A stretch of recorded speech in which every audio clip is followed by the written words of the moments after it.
Subscribe कीजिए exam sir channel को और दबाइए बेल आइकन ताकि आपको मिले वीडियो सबसे पहले।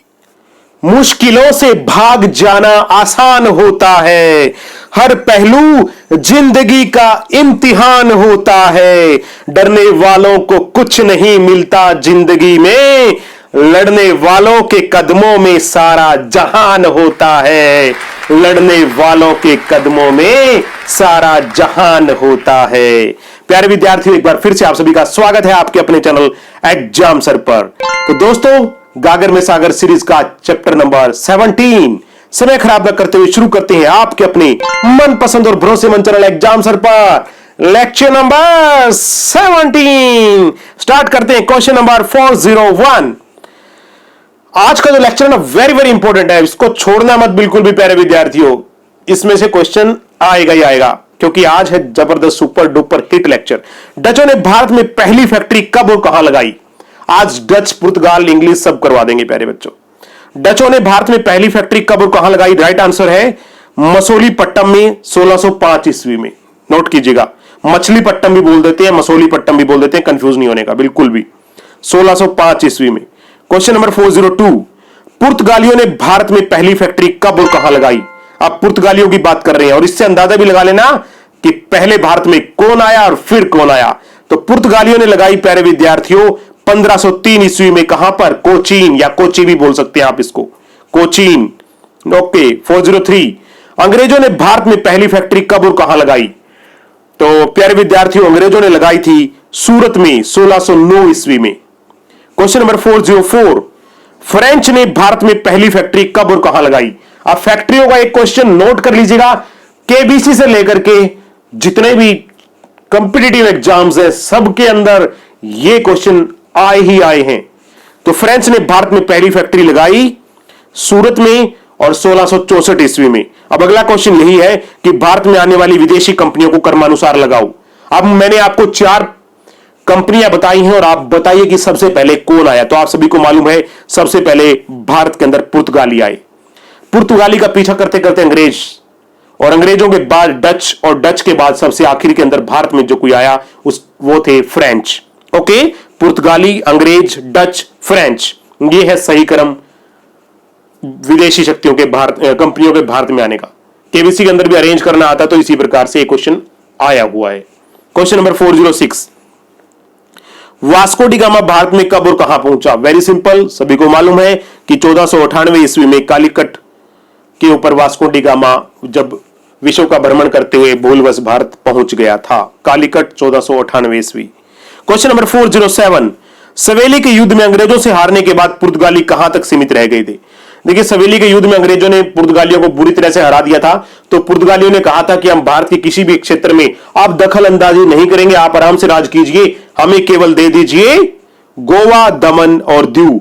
और उसके बाद पुर्तगाली यहीं तक केंद्रित रह गए थे। और आपको बता दूं प्यारे विद्यार्थियों, ये दमन एंड दीव है ना, गोवा, दमन, दीव, इनके बारे में आपको पता होगा कि पुर्तगाली अब तक भी रहते हैं वहां पर। दमन दीव की बात मैं बताऊं तो 1962-3 के आसपास तो आजाद हुआ था वो। ओके, जबकि पूरा भारत 1947 में आजाद हो चुका था। और आज भी अगर आप वहां पर जाकर के देखेंगे, कि मुझे भी बड़ा आश्चर्य हुआ दमन दीव के अंदर जाकर के देखा कि वहां अब भी पुर्तगाली रह रहे हैं। उनका वो जो लोग, हालांकि वो अभी स्वतंत्र राज्य हैं, भारत के अधीन हैं, पर पुर्तगालियों का मोह वहां से नहीं हट रहा है। Question number 408। अंग्रेजों ने डचों को किस युद्ध में हराकर भारत से भगा दिया था? अब पुर्तगालियों को भगाया अंग्रेजों ने, फिर किसको भगा दिया? डचों को, कि भाई आप भी भागो। बेदारा का युद्ध हुआ 1759 में। उनको कहा कि आप भी यहां से 9 और 2 11 हो जाओ और अपने देश के अंदर चले जाओ। तो यहां से अंग्रेजों ने डचों का भी अंत कर दिया। 409। Question number 409। William Hawking Jahangir के दरबार में कब आया? देखिए, विलियम हॉकिंग जहांगीर के दरबार में आया और यह पेशकश लेकर के आया था कि हम भारत के अंदर कंपनियां लगाना चाहते हैं। जैसे ही परमिशन मिली, आया कब? 1608 ईस्वी में। और अगले ही साल फैक्ट्री लगा दी थी। कहां पर? सूरत में 1609 ईस्वी में। आप सोच के देखिए कि इन्होंने कितने त्वरित कार्रवाई की और धीरे धीरे पूरे भारत को अपने चंगुल में ले लिया था। प्यारे विद्यार्थियों, आज का और कल का लेक्चर इसी के बारे में है पूरा, कि अंग्रेजों ने किस प्रकार पूरे भारत को अपने अधीन कर लिया था। बिल्कुल कहानी की तरह याद हो जाएगा आपको। 410 जहांगीर ने विलियम हॉकिंग को कहां व्यापार करने की अनुमति दी थी? जहांगीर ने कहा था भाई आप लगा लो कंपनी, कोई दिक्कत नहीं है, लेकिन आप सूरत से बाहर मत जाइएगा। तो उन्होंने कहा था कि आप सूरत में व्यापार कीजिए, हमें कोई दिक्कत नहीं है। लेकिन अंग्रेज कहां रुकने वाले थे? सूरत में शुरुआत थी और फिर लगातार लगभग 350 सालों तक उन्होंने भारत को राज किया। क्वेश्चन नंबर 411, किस शहर को 1612 ईस्वी में अंग्रेजों ने पुर्तगालियों को दहेज में दे दिया था? अब ये काफी इंपॉर्टेंट है। अब आप सोचेंगे कि अंग्रेज इतने शक्तिशाली थे तो ये आवश्यकता क्यों महसूस हुई? देखिए, पुर्तगाली जो क्या थे, राजकुमार थे, उन्होंने अंग्रेजों की जो राजकुमारी थी उससे विवाह किया था और इस विवाह के बदले में अंग्रेजों ने पुर्तगालियों को क्या दहेज में दे दिया था प्यारे विद्यार्थियों? बॉम्बे। आजकल जो मुंबई बोलते हैं हम, वो कहा था कि लीजिए हम हमारी लड़की को स्वीकार कीजिए और साथ में हम आपको बॉम्बे दहेज के रूप में दे रहे हैं। क्वेश्चन नंबर 412, अंग्रेजों ने अपना पहला किला कब और कहां बनाया? बहुत बार आ जाता है और इस चीज के ऊपर हमारा ध्यान भी नहीं जाता। तो प्यारे विद्यार्थियों, अंग्रेजों ने अपना पहला किला मद्रास में, जो आजकल चेन्नई बोलते हैं हम, 1664 ईस्वी में बनाया। मुझे यकीन है कि आपको आज की जो क्वेश्चंस हैं वो काफी इंटरेस्टिंग भी लग रहे होंगे। कल इससे भी ज्यादा इंटरेस्टिंग आएंगे। हाँ, अगर अच्छा लग रहा है तो प्लीज शेयर जरूर कर देना इस वीडियो को। तो वांडीवास का युद्ध कब और किसके बीच हुआ? काफी इंपॉर्टेंट है प्यारे बच्चों। वांडीवास का युद्ध अंग्रेजों और फ्रेंच के बीच हुआ 1760 ईस्वी में, 1760। क्वेश्चन नंबर 414, वांडीवास के युद्ध में पराजय के बाद फ्रेंच और अंग्रेजों के बीच कौन सी संधि हुई? यह क्वेश्चन बहुत बार आता है कि वांडीवास के युद्ध के बाद कौन सी संधि हुई, और उस संधि का नाम था वर्साई की संधि। प्लीज नोट इट, वर्साई की संधि। क्वेश्चन नंबर 415, सिराजुद्दौला बंगाल का नवाब कब बना? सिराजुद्दौला प्यारे विद्यार्थियों बड़ा ही फेमस है, इसके बारे में हम चर्चा करेंगे थोड़ी देर में। 1756 ईस्वी में बंगाल का नवाब बना था सिराजुद्दौला।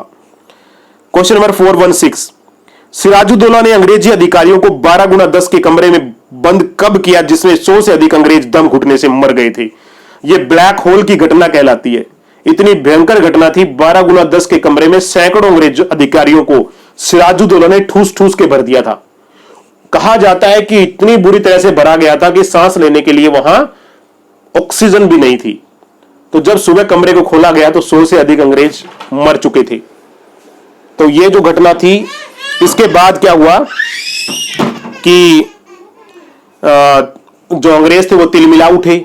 लॉर्ड क्लाइव बुरी तरह से मतलब बदला लेने के लिए उतारू हो चुके थे कि ये जो घटना को अंजाम दिया गया है ये बहुत ही उनकी प्रतिष्ठा को ठेस पहुंची थी। सिराजुद्दौला ने, हालांकि हुआ गया कि अंग्रेज अधिकारी सिराजुद्दौला के जो क्षेत्र है उसमें हस्तक्षेप कर रहे थे। ये सिराजुद्दौला को पसंद नहीं आया और उसने गुस्से में अंग्रेज अधिकारियों को एक छोटे से कमरे में ठूस ठूस के बंद कर दिया था। क्वेश्चन नंबर 415, तो 16 जून 1756 ईस्वी, ये डेट नोट कीजिएगा, 16 जून 1756 ईस्वी। क्वेश्चन नंबर 417, प्लासी का युद्ध किस अंग्रेज अधिकारी के नेतृत्व में लड़ा गया? तो अभी मैंने आपको बता ही दिया है कि लॉर्ड क्लाइव के नेतृत्व में प्लासी का युद्ध लड़ा गया था। क्वेश्चन नंबर 418, प्लासी का युद्ध किन के बीच लड़ा गया? तो प्यारे विद्यार्थियों, प्लासी का युद्ध अंग्रेज और सिराजुद्दौला के बीच लड़ा गया। अंग्रेजों में नेतृत्व मैंने अभी आपको बताया था कि लॉर्ड क्लाइव ने किया, तो उसमें कंफ्यूजन नहीं होना चाहिए। क्वेश्चन नंबर 419, प्लासी का युद्ध कब आरंभ हुआ? अब 1757 सभी बच्चों को मालूम है, लेकिन बच्चों डेट आ जाती है पेपर में, तो आप डेट नोट कीजिएगा कि ये 23 जून 1757 ईस्वी को आरंभ हुआ था। 23 जून मत भूलिएगा, ओके, 23 जून। क्वेश्चन नंबर 420, किसकी गद्दारी के कारण सिराजुद्दौला प्लासी का युद्ध हार गया था? देखिए, सिराजुद्दौला के जो वजीर थे, नाम सुना होगा आपने, मीर जाफर। इन्होंने कहा था कि कुछ नहीं है, आराम से मैं लड़ाई लड़ लूंगा और आप बेफिक्र रहिए। एक्चुअल में इन्होंने लॉर्ड क्लाइव के साथ समझौता कर लिया था। लॉर्ड क्लाइव ने कहा था कि आप सिराजुद्दौला को किसी भी तरह से हरा दीजिए, हम आपको अगला बंगाल का नवाब बना देंगे। तो मीर जाफर इस लालच के अंदर आकर के सिराजुद्दौला से गद्दारी कर बैठा और इसी कारण सिराजुद्दौला प्लासी का युद्ध हार गया था। कहा जाता है कि अगर यह युद्ध सिराजुद्दौला जीत जाता तो हो सकता अंग्रेजी साम्राज्य का खात्मा हो जाता, बट ऐसा नहीं हुआ मीर जाफर की गद्दारी के कारण। बक्सर का युद्ध कब हुआ? क्वेश्चन नंबर 421, तो प्यारे विद्यार्थियों इसमें भी डेट नोट कीजिएगा, 22 अक्टूबर 1764 ईस्वी को बक्सर का युद्ध आरंभ हुआ था। आरंभ डेट आपको हर युद्ध की पता होनी चाहिए। क्वेश्चन नंबर 422, बक्सर का युद्ध किन के बीच हुआ? तो तो प्यारे विद्यार्थियों बता देता हूं मैं आपको, लेकिन इसके पीछे की जो कहानी है वो मैं आपको थोड़ा सा बता देना चाहूंगा। अंग्रेजों मीर के और मीर कासिम सुजाउद्दौला और शाह आलम द्वितीय के बीच हुआ। अब क्या हुआ, मीर जाफर को उन्होंने बंगाल का नवाब बना दिया था प्लासी युद्ध के बाद, लेकिन कुछ समय बाद उन्होंने मीर जाफर को हटा करके मीर कासिम को बना दिया। मीर कासिम भी उनको रास नहीं आया, दोबारा मीर जाफर को बना दिया। यह बात मीर कासिम को रास नहीं आई, तो उसने कहा अवध के नवाब को सुजाउद्दौला, कंफ्यूज नहीं होना, वो सिराजुद्दौला था, ये सुजाउद्दौला है। सुजाउद्दौला को कहा कि आप मेरी सहायता कीजिए, उन्होंने मेरे साथ ऐसे ऐसे किया है। सुजाउद्दौला बोला कि नहीं, हम दोनों नहीं, हम एक तीसरे को भी साथ ले लेते हैं, शाह आलम द्वितीय को ले लेते हैं। तो शाह आलम द्वितीय, तीन लोग इकट्ठे होकर के, तीन राजाओं ने एक साथ मिलकर के अंग्रेजों के साथ युद्ध किया, लेकिन इसके अंदर भी ये हार गए। प्लासी युद्ध में हुए हार जाने के रूप में मीर जाफर से अंग्रेजों ने कितने रुपए वसूले थे? उन्होंने कहा था कि बेशक आपने प्लासी युद्ध में हमारा साथ दिया है, पर तकरीबन 2 करोड़ रुपए का हमें नुकसान हुआ है, वो आपको देने होंगे। तो मीर जाफर को मजबूरन देने पड़े थे, यह भी नोट कीजिएगा। क्वेश्चन नंबर 424, सुजाउद्दौला कहां का नवाब था? तो अभी मैंने आपको बताया प्यारे बच्चों, सुजाउद्दौला अवध का नवाब था, अवध का नवाब। क्वेश्चन नंबर 425, बक्सर के युद्ध को जीतने के बाद अंग्रेजों ने कौन सी संधि की? तो डियर फ्रेंड्स, बक्सर के युद्ध को जीतने के बाद अंग्रेजों ने इलाहाबाद की संधि की। ओके, और ये थे हमारे आज के 25 क्वेश्चन। अगर अच्छा लगा तो प्लीज शेयर कीजिएगा। आज के लिए इतना ही, कल फिर मिलते हैं एक और नई वीडियो के साथ। तब तक के लिए बहुत बहुत धन्यवाद। थैंक यू, जय हिंद, शुभ रात्रि।